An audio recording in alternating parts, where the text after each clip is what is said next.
Fala galera, tudo bem? Bom dia. Então, eu disse que não gravaria podcasts diários, né? Mas eu, como um historiador perfeccionista, eu voltei aqui para gravar mais um podcast diário, ou seja, em sequência. Eu prometo que esse é o último em sequência, porque eu cometi mais uma gafe ao falar no podcast anterior sobre Dom Pedro I, né? A Guerra da Cisplatina, e quem assinou como regente, princesa regente, a solicitação posteriormente também da independência do Brasil. E uma coisa tem ligação com a outra, eu vou explicar já já. Eu disse Princesa Isabel. Não foi Princesa Isabel, perdão. Foi mais uma gafe minha, um erro meu. São muitos nomes, muitas coisas, a gente às vezes confunde. Eu confundo também. Então, perdão. Foi a princesa Leopoldina, esposa de Dom Pedro I. Princesa Isabel foi neta de Dom Pedro I, tá?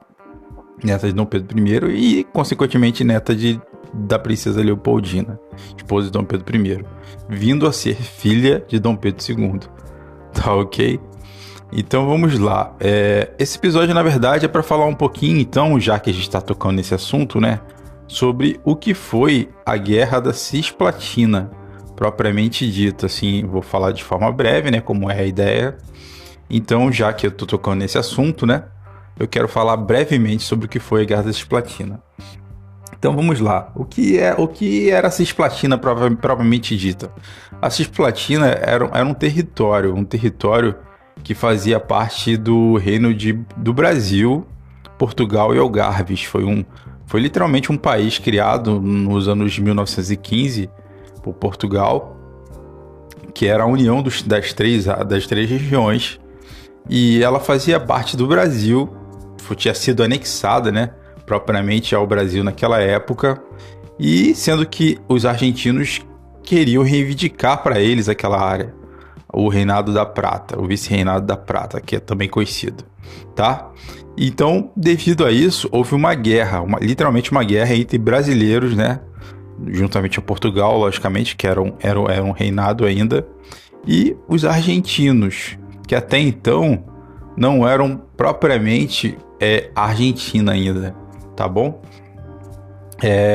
Aquela época eles tinham um outro nome, era chamado de Províncias Unidas do Rio da Prata, é a atual Argentina. Então, falando assim brevemente, o que foi a Guerra da Cisplatina? A Guerra da Cisplatina foi uma guerra envolvendo o Brasil propriamente dito, tá? Propriamente dito, o Brasil, tá? E as Províncias Unidas do Rio da Prata, que no caso viria a ser a Argentina posteriormente, o país da Argentina. E Dom Pedro I foi para essa guerra, que ficou conhecida como Guerra da Cisplatina, a luta pela Cisplatina, pelo território da Cisplatina. Ela durou de 1825 a 1828, tá? Foi o período da guerra. E o desejo era o quê? Anexar a Cisplatina de forma fixa ao Brasil. E ao mesmo tempo que o Brasil queria anexar a Cisplatina para cá, pra gente, as Províncias Unidas do Rio da Prata queriam anexar para eles. Então houve essa guerra e acabou que nenhum dos dois ficou com a Cisplatina. O que é a Cisplatina em si hoje? É o país do Uruguai, tá?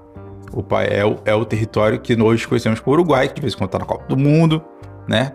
E eles conseguiram se tornar país propriamente dito, conseguiram independência, virar um país no ano de 1828. Ou seja, após o término da Guerra da Cisplatina, após a guerra entre ambos os países, o Brasil e as Províncias Unidas do Rio da Prata, que vem a ser a atual Argentina. Então a guerra entre Brasil e Argentina é muito mais antiga do que o próprio futebol, podemos dizer assim, tá bom? Houve uma série de derrotas de ambos os lados, inclusive do Brasil. O Brasil contraiu várias dívidas, pode-se dizer, além de vidas perdidas, né? E nesse período, Dom Pedro I estava mais para aquelas bandas do Rio Grande do Sul, e como ele estava para lá, e aí a gente entra naquela parte que eu comentei sobre a assinatura, né, da independência do Brasil, como ele estava para lá, ainda na Guerra da Cisplatina, né? Aí sim entramos na Princesa Leopoldina. Eu não Princesa Isabel, como havia dito. Princesa Leopoldina. Então, em 2 de setembro de 1822, a Maria Leopoldina, né, ou Princesa Leopoldina, ela ficou respondendo como princesa regente do Reino do Brasil, tá? Literalmente ela ficou princesa, ela se tornou uma princesa regente, como foi a Princesa Isabel posteriormente, que proclamou a abolição da escravatura, né? Em 1888.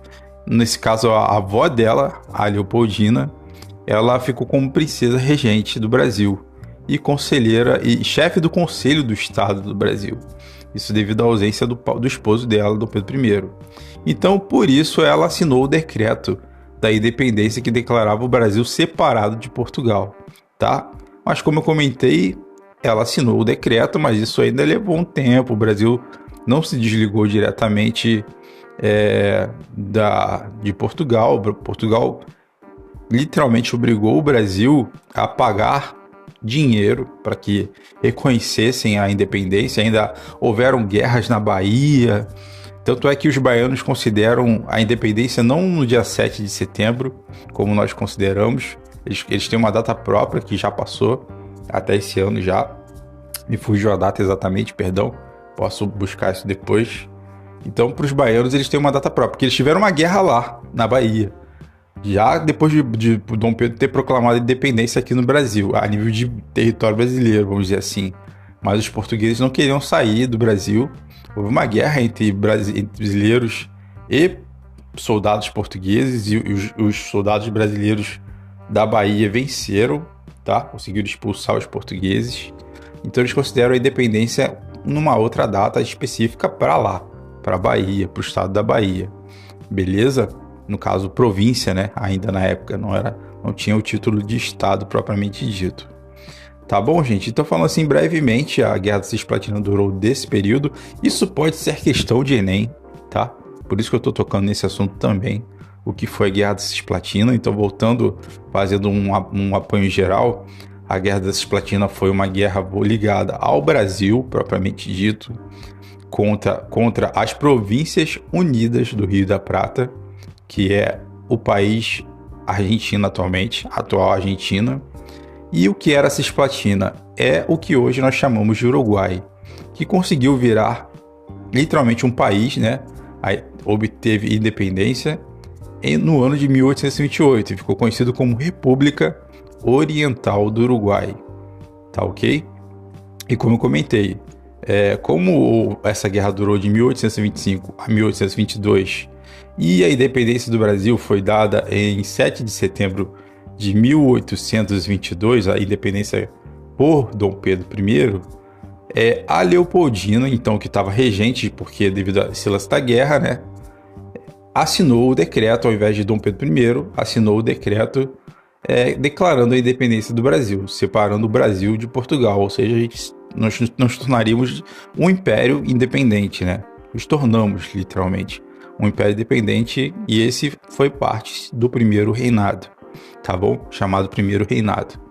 Ou seja, pós Dom João VI e anterior a Dom Pedro II, que conta-se como Dom Pedro II conta-se como Segundo Reinado. Então, todo esse período ocorreu no Primeiro Reinado. Então, esse é um apanho geral só para falarmos um pouco sobre o que foi a Guerra da Cisplatina, tá bom? Espero que tenha sido claro, né? Essa é a ideia, com um podcast não muito longo, essa é a ideia também. E para poder explicar para vocês a história da Guerra Cisplatina e corrigindo o erro que eu tinha feito no áudio anterior sobre quem tinha assinado o decreto no caso, separação. Não foi Princesa Isabel. Princesa Isabel não tem nada a ver com isso.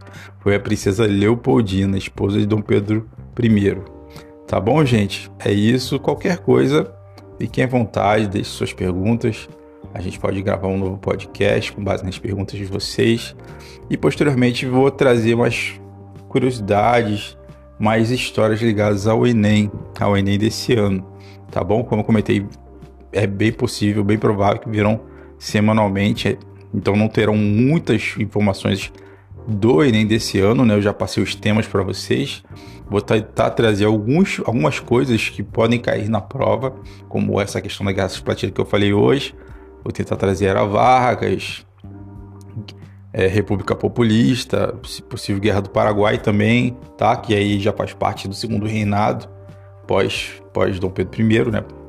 Tá bom? Então é isso, gente. Muito obrigado mais uma vez. Bom dia, bom feriado para vocês, boa semana. Um abraço.